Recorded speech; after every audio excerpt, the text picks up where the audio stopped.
Whether it's by plane, train, or automobile, it's clear the moment you step in New Haven that the economic development wheels are turning. New businesses, new restaurants, and new housing are popping up like cherry blossoms on Wooster Square for the Elm City. Behind all that progress is Michael Piscitelli, Economic Development Administrator. He joins us today on the Municipal Voice to discuss economic development and the impact it has in both the city and the region. We'd like to thank our premier sponsor at Digital Back Office, Palo Alto Networks. Check them out at digitalbackoffice.com or paloaltonetworks.com. The Municipal Voice is the Connecticut Conference of Municipalities podcast in collaboration with WNHH LP 103.5 FM. I'm your host, Matt Ford. As always, be sure to give us a like and let us know what you're thinking in the comments. CCM's Municipal Voice podcast continues to present a key forum on important state-local issues. The views expressed do not necessarily reflect the consensus views of CCM or member municipal leaders. Michael, thanks for joining us today. Morning, Matthew. How are you doing today? Doing good. So as we hinted in the intro, one of the biggest pieces of economic development pie is transportation. People have to get to New Haven to work and other places. It seems that whether it's on a plane, train, automobile, or bikes or walking, New Haven is adding or upgrading all that infrastructure. So could you first kind of talk to us about the importance of infrastructure to economic development, and then can we get into some of the more specific projects? Sure. Well, first, thank you again for the time. On behalf of our entire team here at the city, we appreciate the opportunity to talk a little bit about New Haven. The public infrastructure and infrastructure that supports economic growth and social well-being is very important to our overall work plan, in part because of just the situation of New Haven, right? We're centrally located between New York and Boston. We were also one of the original model cities, so per capita, New Haven had one of the highest rates of urban renewal funds that went into New Haven, and there were any number of social and economic impacts associated with that, not least the creation of the interstate highway system and the interchange right at the Is that going back to like Mayor Lee in like the 50s and that sort of era? 50s, 60s, and 70s when I-91 is actually completed. So a lot of our work has been working with that aging infrastructure, putting it back into place and rebuilding the community around it. So we have a lot of appreciation of the work that Connecticut DOT did, setting forth the I-95 project, building the new Pearl Harbor Memorial Bridge. And then some of the stuff we picked up from there, one of the most important projects is the removal of the Route 34 expressway. So we're in construction in phase 2 and phase 3 now. And when fully complete, we'll open up 10 acres for new development between the Hill and the downtown. And it's not just any land. By reconnecting those streets, building more complete streets in that area, it really connects the Yale School of Medicine, Union Station, and the downtown, which is the heartbeat of the innovation economy here in the city. Yeah. And we've tried to do that in a way that is both responsive and integrated with the surrounding neighborhoods. So one of the larger projects come down through New Haven today. You'll see 101 College Street into construction right now. This is literally on the former exit 2 on and off ramps from Route 34, which we took out a couple of years ago. And in its place, it's a 500,000 square foot MedLab office building. And we're very excited about the design of this particular building. It'll be home of BioLabs, which is a bioscience incubator. Arvinas Pharmaceuticals will move to the building. Yale School of Medicine will have a large footprint. There'll actually be very little parking on the site. Okay. So we're able to work with our parking authority to share the parking around the system. And that opened up right on the old highway right of way to put in a public plaza. There'll be a cafe. There's a classroom in the building for New Haven Public Schools. It'll be a seamless walk from the Hill neighborhood and downtown. So we're learning from the experience in other innovation centers to really create an interesting design that both supports the economy as it's coming together, but also be something that our neighborhood feels a sense of belonging there. Yeah. The other 2 major projects that are in the news quite a bit. One is we reached an agreement with the state on the future of Union Station. So Union Station is a top 10 Amtrak passenger rail stop, one of the more important stops on the Metro North system. For us, it's busy, both the outbound move to New York City and Stamford, but also the inbound move to New Haven. It really creates the welcome mat to New Haven. for many, many years, we had this scrum with the state over how to add more parking at the station. With Commissioner Giletti and Mayor Elicker and our community leaders, particularly Representative Lamar, we were able to recraft that vision in a way that both accommodates the need for commuter parking, but also re-merchandise the entire station so that the retail mix, the commercial experience, the visitor experience really speaks to New Haven, the local economy, a local flavor, if you will, to really give it that sense that you might see in other great train stations around the nation. It's a very beautiful station with a lot of history behind it, but some of the stuff definitely needs a little spiffing up, a little bit of updating. It'll be good to see. It's hard to believe for us. I mean, there's a long legacy of strong planning here in the city, but there was a tree growing in Union Station when I was a kid in like 1982 or 3 or something. And the group that was here before us worked so hard to save the station. This Cass Gilbert, beautifully architecturally designed train station was at risk of demolition. And they cut down the tree and they renovated the entire station. But that goes back 30, 40 years now. So, it's really the moment to do that next wave of reinvestment and do it in a way that anchors this growing downtown between the Hill neighborhood, downtown, right up to Science Park. Yeah, definitely. I think it's interesting when you're talking about, the importance of kind of the neighborhoods to this plan. Because I think a lot of what we're talking about here is the 34 coming in, which was put in the 60s when those ideas of urban development were get people from the suburbs in quick to work and then get them back out as quick as possible. And in that effort, they kind of cut through some of those neighborhoods. So it sounds like you're really having to kind of knit these places back together in a lot of ways. There were incredible pressures at the time during the urban renewal era, things that we can't even dimension, the flight of retail and people to the suburbs, the low interest FHA loans, everyone wanted a yard for the first time. So there was a ton going on during that period, which we've learned from. Much of the new residential growth in the city, we've been leading the state in new residential units, particularly in the downtown and central core, are on former parking lots. These were parts of land, maybe larger parking lots that were built, areas around the highway that were taken for urban renewal and maybe never infilled. So it's exciting for us to see that, we're not seeing necessarily a demolition of existing stock, but rather new housing growing up in space that was available and just needed to re-densify. So another thing is a big part of transportation in New Haven is obviously Tweed. Not everyone loves Tweed. It's always a little controversial when they want to expand it or change it. But would you argue that New Haven needs an airport? Does it add to our city overall? So very important for us to recognize New Haven's position in the global economy. It's something the city's worked very hard at to nurture sectors that are growing and that have economic standing, not only here, but take, for instance, the life sciences, changing health outcomes around the world. We have heard time and again from leaders in that field for both retention of existing talent attraction into New Haven, but then also growing company size from maybe an early stage startup to a more mature company, that credible, reliable air service to key destinations is very, very important. So there's no intent for Tweed to be necessarily Bradley, but it needs to provide a certain level of service both for the tourism market, visitor travel, but also the business market. So we're really excited about Avelo coming to New Haven, opening up its first round of business flights. It'll be starting up service to Chicago and the Baltimore-Washington area in May. It's really, really important for our business community. And what our responsibility is to do that in a responsible way to the neighborhood, because Tweed is within this nexus of East Haven and the East Shore of New Haven.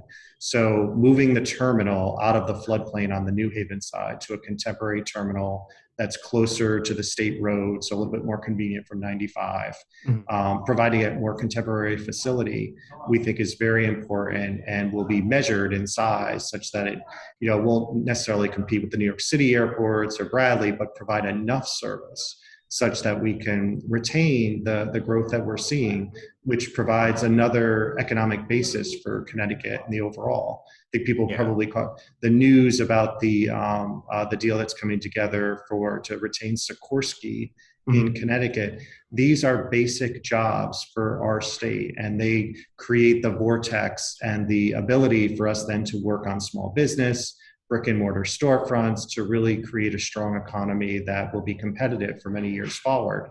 And Tweed's a big part of that. So we talked about planes, we talked about trains. Let's talk about automobiles. People that drive in Haven see the construction going on, and this is a time when some other big cities are actually closing down some streets to cars and making long kind of pedestrian-only thoroughfares.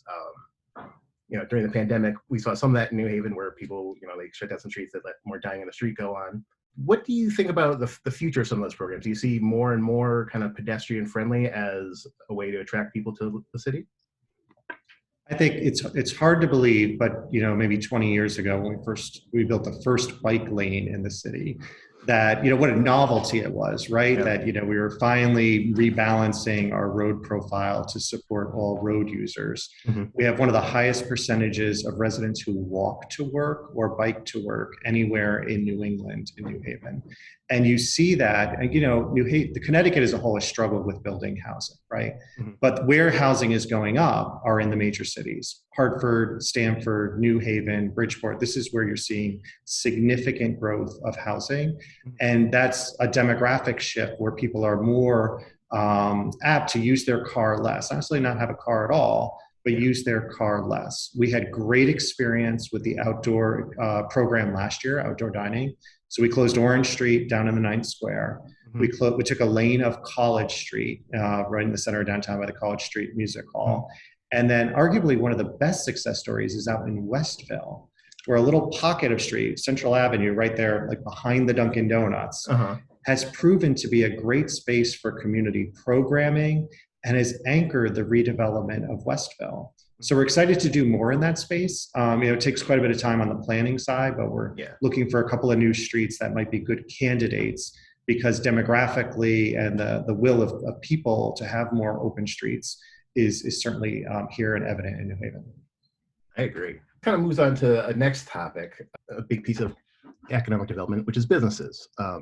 There's been some major players consider moving to New Haven or in the process of doing so. One that springs to my mind is Gigantic Studios. What is in your economic development playbook in attracting new businesses to the area? So we've got a great team, our 6th floor team of business development specialists, our team on this floor in economic development, the administrative side, right through to our neighborhood specialists in the Livable City Initiative. There's a certain playbook that we follow that tries to provide a good sense of neighborhood in place so that businesses can site and grow their businesses here in the city over time. Connecting residents to work through a number of different workforce ladders. One of the ones that's most prominent is the bioscience career ladder, which we work with Gateway, the New Haven Innovation Collaborative, and Southern Connecticut State University, really to connect residents to job growth so that companies that are looking at New Haven know that there's a workforce pipeline. It is extremely difficult, and we work very hard at it, to attract people to move to Connecticut. But it's expensive to live here. It's on one side of the country, a little bit outside the New York-Boston vortex. So that's a big effort to attract talent to New Haven. But the core strategy is really to grow talent that's here. So we're excited about Gigantic. They're doing a lot of the right things by building those workforce pipelines. They're out the gate with the smaller studio in Shelton. And Michael Jai White, if people who listen to this podcast get a chance to meet Michael Jai White or see some of his work, he's really brilliant in the space, and he's got a great concept for River Street. And they're working on financing now. Many balls still in the air to get that thing off the ground, but moving in the right direction. And they're talking about moving over to Fairhaven, right? Correct. The River Street section of Fairhaven, an area that's currently very industrial, and there's a lot of stuff in need of redevelopment over there. Yes, we took out an oil tank farm several years ago, which was good fun, but it's now time to redevelop the whole space. Definitely. So you mentioned a little bit biomedical. Is that kind of one of the main areas that you see growth in the coming years for New Haven? There's a whole nother level of growth in the biosciences. Many of the companies that are here started as early stage startups out of the Yale School of Medicine. I think the significance of innovation over time is going to be beyond bioscience specifically. The neurosciences, quantum computing, some of the areas where you see Yale University's pivot to the sciences are areas of potential growth for us. So quantum science, QSI, moving from Guilford back to New Haven is really, really important for us. And keep an eye on the Wooster Center, which is going into 100 College Street, which will be some of the most cutting edge research in the neurosciences. And we're excited to see where that can go economically for our state. You are listening to the Municipal Voice on WNHH 103.5 FM. It's been a hard couple years for businesses, obviously, with the pandemic. How does New Haven help and support local and small businesses? One of the most successful programs we have is called the DNA of an Entrepreneur. It's a program run by our Small Business Resource Center, partnership with the state. About twice a year, we run cohorts of 20 to 30 entrepreneurs. We're really excited to see the growth of many of the people that come through the early stage. It's boot camp, right? So it's getting people into a place to start their own businesses. But when we launched Restaurant Week last week, extending that for 2 weeks, we did it at Ricky D's Barbecue over in Science Park. And Ricky D was an early graduate of the Small Business Resource Center. That's so cool. We're really excited to see, stayed with him through the pandemic. We did some resiliency work with him and got the PPP. And then he was able, now he sees that next wave of growth going forward. So that's one of the areas where our small business program has worked really well. Yeah. The other, we have what's called the Together New Haven Partnership. And it's sort of recognizing this is a municipal podcast. So I think all of our peers on the phone would recognize there is a limit to how much you can do within government proper, right? Our daily life is continuity of operations, making sure that we're keeping things moving, supporting those major infrastructure projects. But at the same time, we have to work through partnerships. And we've got great ones in New Haven. CoLab, which is originally started out of Yale, is one of really a national model for how to bring people together and start up and stay with them over time through intensive case management. The Community Foundation, which we partnered with what we call the Partnership Loan Program, pooled a significant amount of philanthropy with CARES money to make funds available for small business, particularly women and Black-owned businesses through the pandemic, just to provide an additional cushion, and also set forth, life post-pandemic, as you're seeing now. With so much development going on in the city, there's a lot currently of first floor retail shops that are unoccupied. How does the city work with developers to try to help fill those shops? And can our city support more and more of these first floor retail spaces? So we count them, right? So we keep an eye on the trend in brick and mortar storefronts and what happened during the pandemic. Actually, 100 new businesses opened in brick and mortar spaces around the city in the last 2 years. So really encouraged that, although we've had some closures, openings are outpacing closures, and the ones that did close are getting repurposed. So I'll give you a good example of that. Roya was a large format restaurant on College Street and was very dependent on larger gatherings, right? So larger gatherings, family birthday parties at Roya. So Roya closed at College Street, and he's opening a new format restaurant on Wooster Street to fit into the profile of Wooster Street. Got a great building right at the corner of Brown Street, so it's worked really well for him.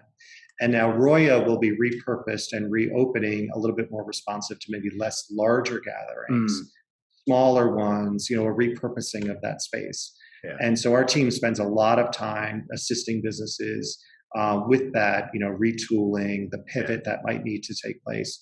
So we're encouraged. The number of vacant storefronts in the city relative to who's opening is an encouraging sign for us, and we're going to continue to keep working. It's headed in the right direction at this point, you feel? Yeah. Particularly now that you can start to see the spring coming along. And we did 50 outdoor dining permits last year. And as you know, that not only does it create a great experience for your customer, it opens up more revenue opportunities. So we've expedited that process, and we have every, aspiration to go beyond 50 this year. Yeah, because I think the legislature just passed something that makes that easier for you this year, right? We had it in place pre-pandemic. Okay. What the legislature did was sort of anchored it in good law, so that helps all communities going forward. Good stuff. I certainly like eating outside. So then above those retail spaces, there's places for people to live. And in some reporting that I saw in the New Haven Independent, we know that they're filling up. But they are at this point mostly market rate. Will there be an affordable housing boom in New Haven to match this kind of economic development that we've had so far? So I think one of the two things that have happened recently, which are worth talking a little bit about, one is just passed the inclusionary zoning ordinance in the city, such that there's an inclusionary zoning component even in the market rate developments. A lot of what you saw in that burst of market rate activity over the last few years was unlocking a statewide demand for new housing. Interest rates were very low. We had great sites that were available and ready to go, and good development partners that are opening up, really, Class A units, ones that will be, stand quite a bit of a test of time here in the city. At the same time, we have had in our pipeline about 1,000 units in the affordable portfolio. Through our Livable City initiative, we were able to get 150 into operation last year. So we manage a pipeline of around 10 projects per year on the affordable side. Doesn't necessarily get the headlines as the rest of the program, if you will, the new starts on the market rate housing, but a very robust affordable housing program as well. And as you know, it's one of the real challenges here in the cities. Affordable housing is largely a problem that the cities have had to address locally with not a lot of support statewide. So we have a number of different strategies led by the city, many community partners, the housing authority, to make sure that everyone in the state does their part, because the cost of housing in Connecticut and the slowdown in the growth of supply is going to be a real economic problem for us for many years forward, let alone the pressures it's putting on real families. What's next for New Haven? Does the Infrastructure Investment Jobs Act or Build Back Better, if that passes, make you see the landscape a little differently? New partnerships with Yale for more town-gown cooperation? How do you kind of sum up the whole picture for the future of New Haven? So it's a really important moment, right? We're making this pivot as a global city. We think it's something that, New Haven has moved in this direction for many, many years. Taking that next step and understanding that there are several more levels in this trajectory is very, very important for us. So I think one thing Connecticut struggles with generally is the land of steady habits, and understanding that there's significant more work still to be done. An example of that is Long Wharf. So we have 5,000 jobs over on Long Wharf. It's also a floodplain. And so we've spent many years through our responsible growth planning, working with the state to figure out, okay, we need to protect the 5,000 jobs that we have here. At the same time, do it responsibly in a way that is responsive to climate change and adaptation. And one of the strategies to do that is to actually grow Long Wharf, to create an environment down there that can justify a significant investment of state and federal funds to protect the district from coastal storm surges and the regular run of high tides.